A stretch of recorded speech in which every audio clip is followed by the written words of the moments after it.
Hello guys, I will explain story of Nerose from Shinza Bansho Paradise. I will explain the complete story of Nerose. To begin, we will divide the explanation into parts. We will discuss the Sephiroth, the Alpha element, human genes, the Astaroth weapon and its modes, the confrontation with Muzan, the evil that devours evil, and the attainment of eternal Zor and the transcendent mathematical throne. We will go through it step by step to derive the complete epic of Nerose Satanael from start to finish. The whole story begins with the existential system operating behind the scenes of the world. The system of the Sephiroth, or the Tree of Life. This system consists of 10 dimensions, as well as spiritual and physical realms. Starting from the very bottom, with the realm of Malkuth, which represents the earth of humans and the material world, taking the flow form of a wave or a vibrational frequency. Moving upward in order, it passes through Yesod, Hod, Netzach, Tiferet, Gevurah, and Chesed, until reaching the absolute apex at Keter, the crown. This represents the throne of the ruler and god, upon which sits Muzan, the second god, master of the second heaven.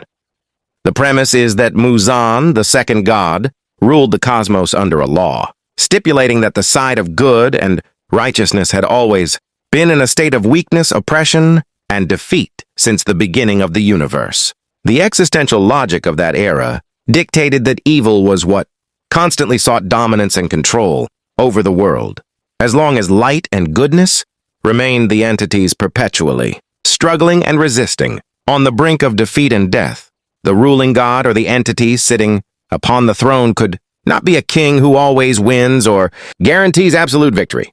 Because of this, Muzan, titled Remorseless, lived in a state of dreadful inner turmoil and complex.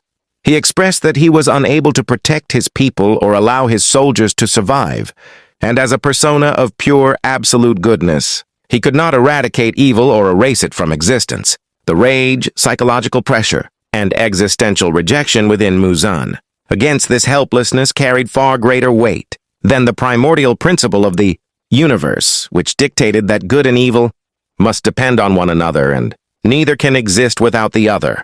Driven by his extreme obsession and desire to eradicate evil, Muzan issued a terrifying decree to his people. My people, become the evil that devours evil. One thing suffices you, to rear a savage beast within your souls. From this, the fallen world was born.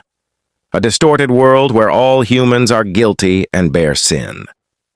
In the human concept, this was entirely real. People came to live in a tragedy without end. Yet this was the law Muzan imposed.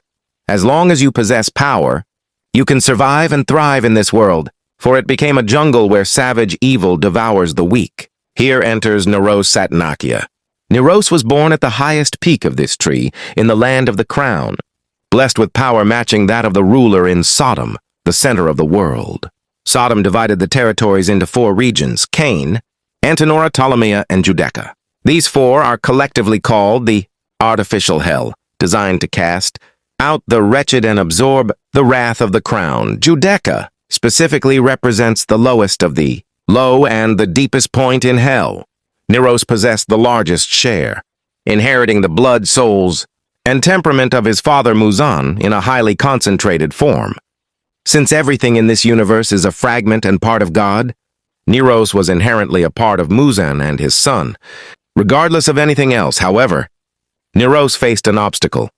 He carried within himself a deadly sin, the sin of pride. The gravitational pull of the abyss dragged him downward, preventing him from reaching the crown directly through the mysterious realm of Da'at, the gateway leading to the abyss. From this point, he decided that he must have someone else open the gates to elevate him to the throne.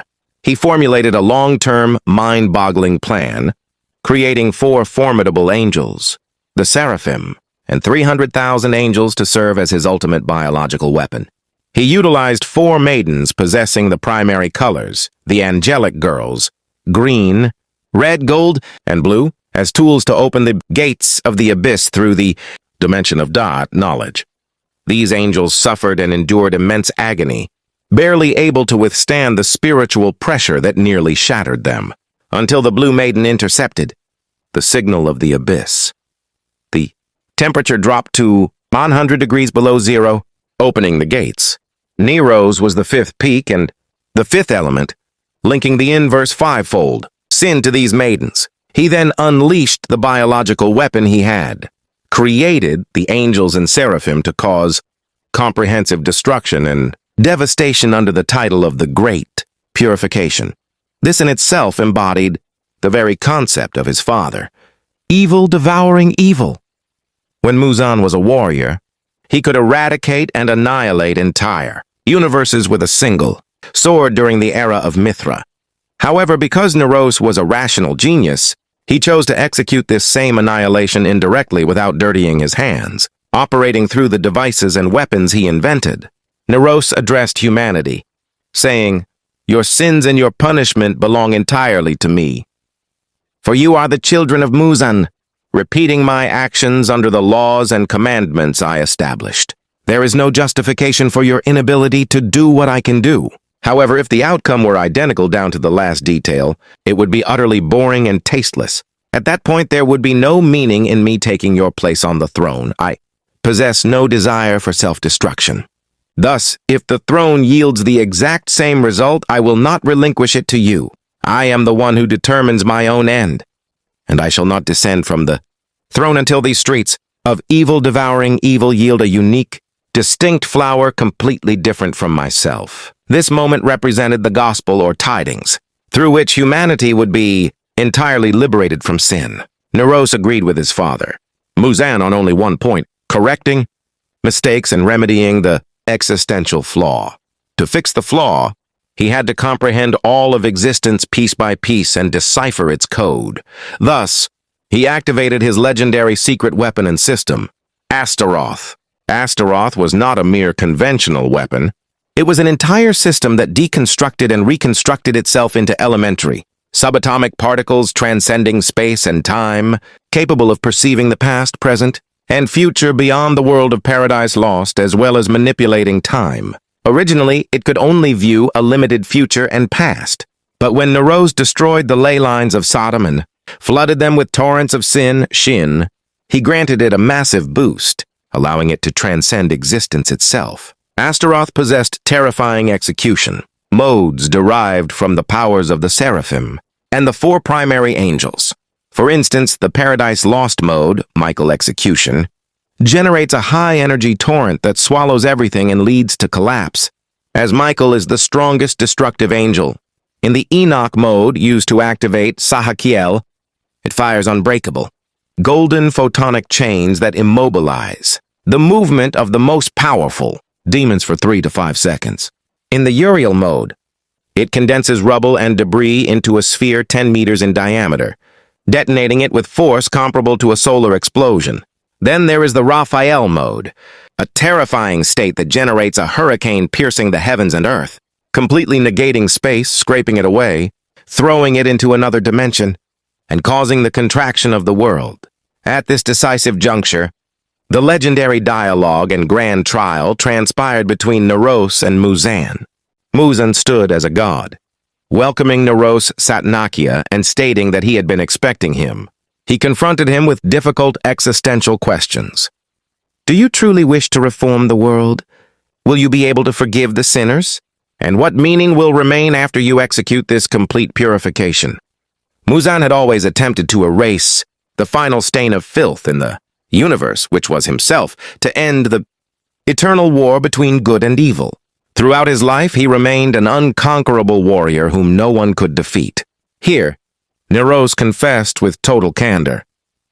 It is impossible for me to defeat you in direct, face-to-face combat using swords and brute strength.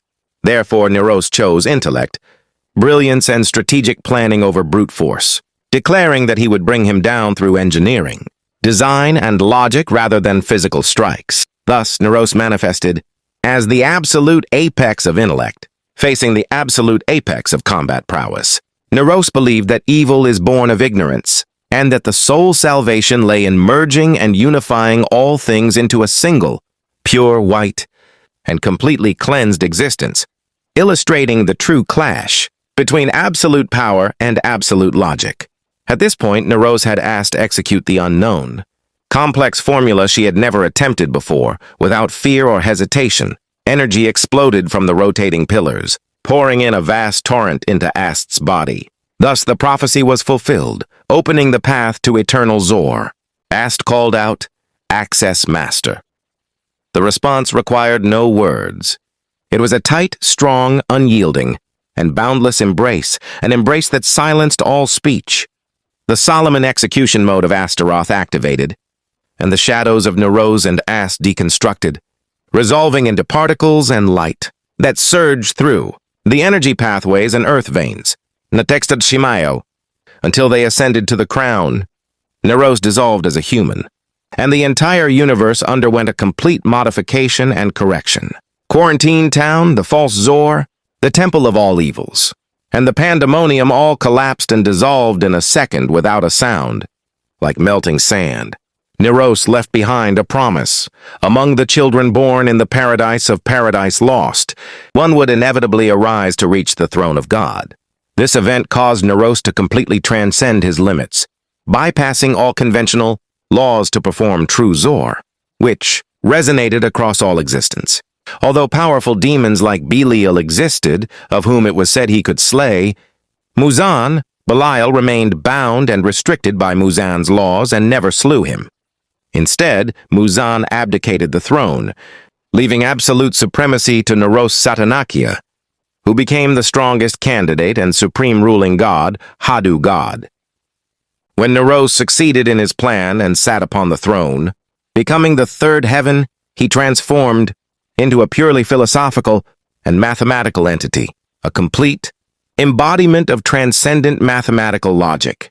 His law of existence became a perfect, rigid control system entirely devoid of humanity and emotion. Sitting upon the throne, Nerose conducts hyper-infinite, transcendent mathematical calculations endlessly by himself without fatigue. His law operates on a binary system of ones and zeros, 1 or 0. An entity either exists or is erased, leaving no room for probabilities or emotions, because the god of the throne in the Shinza universe is the origin of all things and constitutes the entire cosmos, coloring existence. With their personal law, Nerose became the multiverse, itself and hyper-abstract mathematics, governing all infinities and parallel realms. The worlds within his domain embody pure white purity, endlessly painting a picture of pure white an infinite number of times. Whenever his law operates, existence assumes higher and higher layers and levels that transcend human and logical comprehension. In doing so, Nerose Satanael linked his father Muzan's plan, remedied the problem of human helplessness, and transformed the world into a supreme, transcendent mathematical system, shattering all old laws and freeing humanity from sin and evil forever. This is the story of Nerose. While his lore possesses even greater depth, this serves as the comprehensive summary.